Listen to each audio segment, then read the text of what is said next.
So it looks like Brooklyn Queen and Debo have officially reunited, this after almost 2 years of not speaking. And they had a whole lot to discuss, which we'll break down in this video. Such as the downfall of their friendship, with Brooklyn taking some accountability, along with Debo admitting as to why he did not defend Brooklyn when it came to Brooklyn and Benet's little altercation, which will also include my theory as the truth behind why Debo didn't stick up for Brooklyn. And last but not least, Brooklyn lets it be known whether or not she's willing to squash all the drama between her and Yanni. So yeah, it's a whole lot going on, so let me fill y'all in and give y'all the scoop. So now, just last week, Debo and Brooklyn shocked a lot of supporters when they decided to start following each other back on social media. Now, this came after Debo had recently broken up with his girlfriend Nisha. So yeah, a lot of supporters definitely felt like this was a little messy. Well, it looks like Debo did not waste any time to link back up with Brooklyn. So now, the other day, Debo posted on his IG story letting it be known that he will be going to LA, and Brooklyn is currently in LA. So now, on top of that, he also posted this message over on his Snapchat. So y'all check this out. In LA tomorrow. Collab with Brooklyn Queen coming. All behind the scenes will be on Snapchat. Y'all stay tuned. Let's do it. So yeah, the Debo and Brooklyn collab was definitely about to be a reality and on its way. Well, now yesterday, Debo decided to post the official flyer for their stream, and Nisha, his now ex-girlfriend, dropped down in the comments leaving some fire emojis. I guess she wants to support her ex-boo, despite the fact that he put their relationship on pause, I mean quote unquote on break, to go run behind Brooklyn and to collaborate with any other female in the name of content. So now, aside from all of that though, supporters definitely got the moment they've been waiting for, with Debo and Brooklyn in the same room at the same place, sitting down having a conversation. So now, as I said earlier, I'm definitely going to be breaking down some of the moments that took place during their live. Now, one being the fact that they discussed, you know, the downfall of their friendship, with Brooklyn stepping in and taking some accountability. So y'all check this out. Okay. They want to know why we fell out. Okay. Can I just say, honestly, I don't even remember. Yeah, it's like a faint memory. I'm not gonna lie, because it was like a long time. I don't remember. All I remember is we was in Vegas and we started arguing over the most kitty ever, and we just kept going back and forth. And me, I don't know when to shut up. Debo, we're not about to argue again. So I'm just saying. I was just shaking my head. I have gotten older and I can take accountability now, and I didn't know how to shut up. Like, he would say one thing and I would just keep going and keep going and keep going. And when I have an audience, I just keep going and keep going. And I had there was people around, so like I was just really showing out. Even though some things that I was saying, I felt like I still felt that way, but I was just overdoing it. You know what I mean? Like, I still had my feelings, I was just overdoing it. And then I feel like what I didn't understand in the whole situation is, like, Debo was growing up, like, becoming a man. So like the little slick I used to be able to say to him that was like jokingly, like, he's like, no, like, stop playing with me type shit. Like, that's what it gave. What? You really, really, really taking accountability right now. Oh my God. So yeah. Okay, continue. But yeah, like, you're right. I mean, continue. This is why we No, continue. Like, no. I'm sorry. Like, I can talk bad about myself, but you can't. No, I didn't say nothing. No. Okay. No. So then, what I didn't realize is that Debo was getting older, and I can't. This is my favorite part. I can't.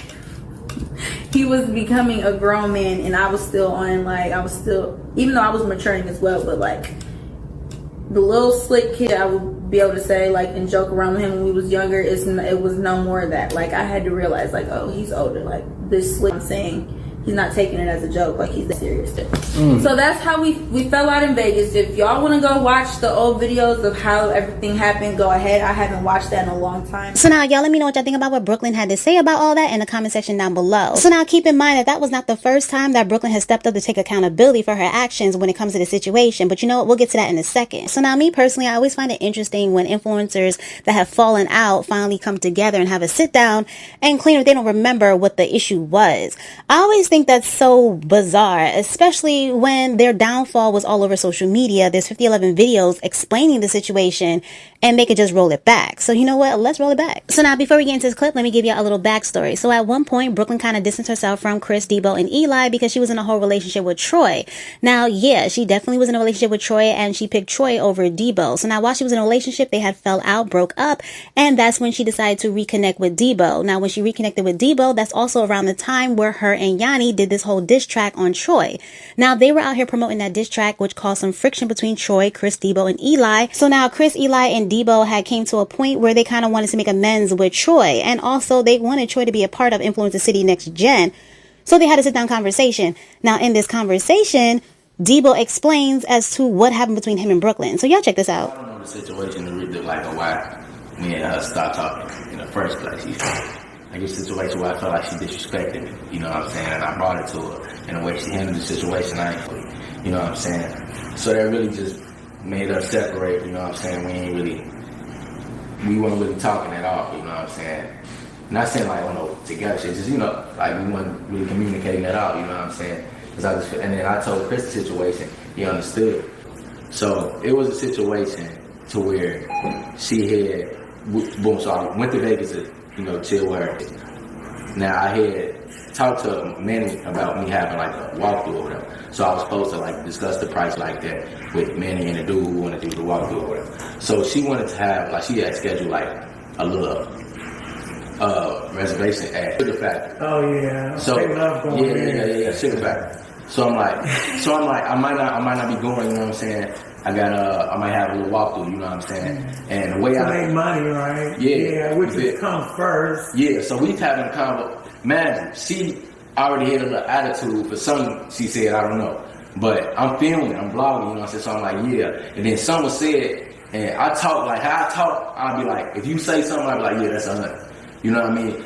I said something like that, I said, yeah, that's 100. She made it seem like I was getting paid $100 to go for a walkthrough. So she kept trying to joke about that shit. And I'm like, obviously I know I ain't doing a walkthrough for $100. Right. So I'm laughing it off. I would never do that. I'm laughing it, you know what I'm saying? I'm laughing it off at first, you feel me? And then I'm noticing like, she's still trying to like push it and joke about it and make it like push the narrative, you know what I'm saying? So I'm like, alright, don't trip it. Man, she should already had something wrong with her. I don't know what was wrong with her. So we weren't talking, you know what I'm saying? Maybe she's trying to get content in, but it was like demeaning. Look, right? So the whole time I was vlogging. Like I was vlogging the whole time. She felt like I didn't want to do content. She said she didn't get no content because I was in my feelings. She said that she didn't do no videos because I was in my feelings. I mean, you the one that like I had told them after the argument, I'm like, I'm gonna walk, I'm gonna go cool down. Yeah. When I came back. You feel me? You could have came back, said, yo, you trying to do video? This is your channel. I'm getting my regardless, you feel me? Because I'm vlogging. Mm-hmm. So I got my videos in, regardless of us being cool right now or not. You know what I'm saying? I ain't got to revolve it all around you. I'm going to just vlog, you feel me? Right. So, boom, we end up going to the Sugar Factory or whatever. I'm not going with the energy. We ain't sit for real. I'm just chilling. But I'm talking to her family, though. Mm-hmm. You know what I'm saying? I'm laughing, kicking with her uncle, you feel me? Smoking with her uncle and everything, you feel me? Me and her just not talking. You know what I'm saying? So she wanted to do a TikTok. And I'm just like, she gonna ask me, you wanna do the TikTok and you still got your panties up there. Like, bro, how do you feel as a man? So now, long story short, Debo basically felt like Brooklyn was talking down on him, trying to clown him for how much money she thought he was making. And on top of that, just not respecting him as a man. So now, as I said, Brooklyn has actually taken accountability for this situation before. So now, before Debo decided to link up with Troy, and a little bit of time after Brooklyn had gotten into a Benet, she decided to do a hot seat video with her mom. And she explained that after this whole Vegas situation, that her and Debo actually were back on good terms, and she had apologized to him. So y'all check this out. Her and Debo actually on bad terms since the Las Vegas trip? Or was he lying? He was lying. So after the whole thing happened on the Messy Maj live with Benet, freaking, he made it seem like we weren't cool after the whole Vegas trip. When after the Vegas trip, we had a conversation and we had gotten to another argument off camera. Like, this is just like a personal conversation. And we had gotten to another argument. I was here in LA, but they were in Houston. And like, it was a bad argument. Like, I was crying and everything because of what was said to me. And he had said, like, now I know, like, if I didn't have any money, you wouldn't talk to me, you wouldn't even be cool with me. And I just felt like that was, I don't know, I was hurt, because it's like, I don't care if anybody has $5 in their pocket or $5 million in their pocket. If I'm your friend, I'm gonna treat you the same way no matter how much money you have in your pocket. And I just felt some type of way. And it's like, I've always been a loyal friend, I've always been nice, so I don't know where that came from. But then after that argument, I had sent Chris and Debo a text, because I don't know, I just felt like we were arguing and not cool over something so dumb, over a joke I had made for a YouTube video. And I can read y'all the text. Like, so this is to Debo. This was May 27th. I said, hey, it took me a while to put together this text because it's so emotional and personal to me. Since we've talked, I've been contemplating on even contacting you. I apologize if I disrespected you or made you look some type of way on social media. I truly apologize. It was not intentional or malicious or meant to offend you, but I can't tell you how to feel. I'm not gonna lie. After the whole conversation about how you think I would treat you as if you didn't have money hurt my feelings. And I thought you of all people knew me better than that. But again, if that's how you truly feel, I can't change that. But I just want you to know that this friendship / bond was real for me and not just business. But maybe I'm wrong. But just know everything from my side of the friendship was real. Much love. Just know I wish you the best, and I'm still your #1 supporter. Love you. That's what I put to Debo. And I didn't get a response. But then I had got a phone call from Debo, and we had squashed it. He was like, we're good. Like, there's nothing. Like, we're good. Like, so we squashed it. So I don't know how the whole Vegas thing got back up as his excuse of not with me, because that's not it. So yes, to answer your question, he was lying. So now clearly there was another reason why Debo felt the need to step away from Brooklyn. Well, I think I know what that issue is, and it revolves around Benet. So you know what, let's get into that portion. So now during their live, Brooklyn asked Debo, hey, why didn't you defend me when it came to the situation between me and Benet? And y'all check out what he had to say. Why didn't you defend me when I had that whole situation with homegirl? You talking about?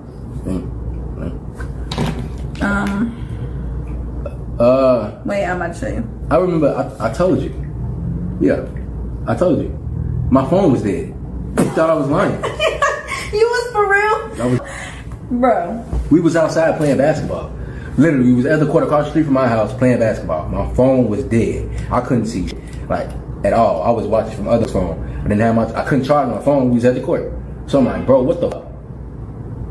Like, this really happening right now. Mm-hmm. Like, that's crazy. But yeah, that's why. Do you think that whole situation was pointless? Yes. Yeah, I agree. Yes.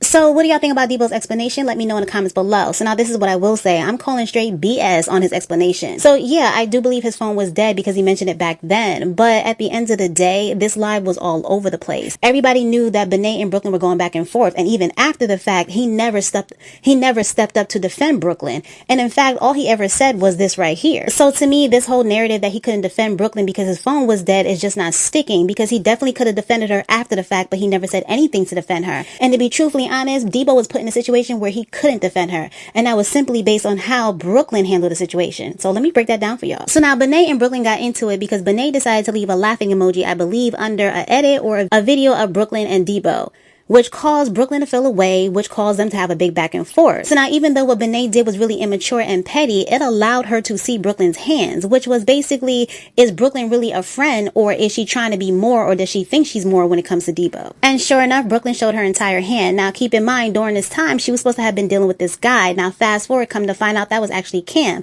Now Benet decides to point out the fact that she's concerned about Debo, but she's supposed to be having a dude that she's dealing with, so why are you concerned?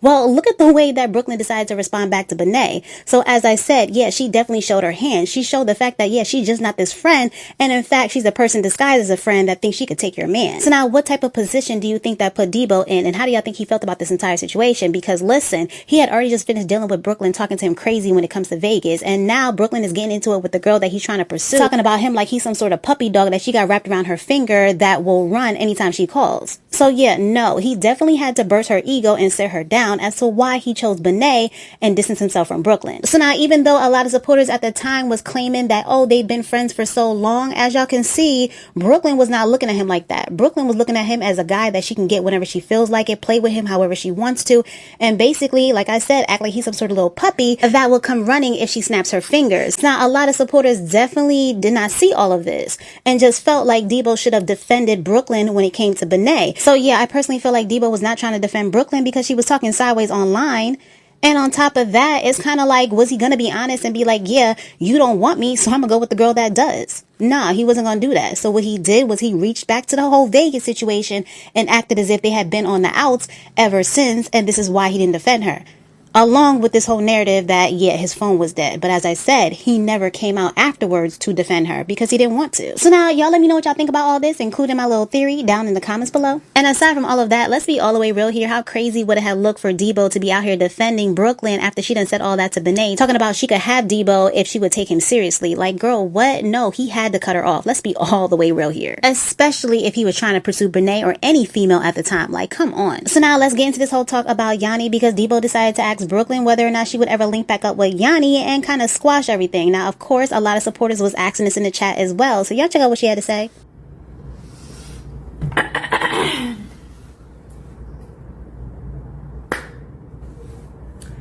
Call me home, girl. Let's break the internet. Okay. So I guess that answers y'all question. Oh, look at y'all happy as hell. So now, y'all let me know what y'all think about Brooklyn's answer in the comment section down below. Now, this is what I will say. Yanni would be a damn fool if she goes ahead with this. But you know what? I would not be surprised because it seems like a lot of these influencers are willing to put a lot of disrespect to the side for a check. So I wouldn't be surprised. But y'all let me know what y'all think. So now that's all I got for this video. So I'll catch you next time with some more scoop. Please like, comment, share, and subscribe. Thanks.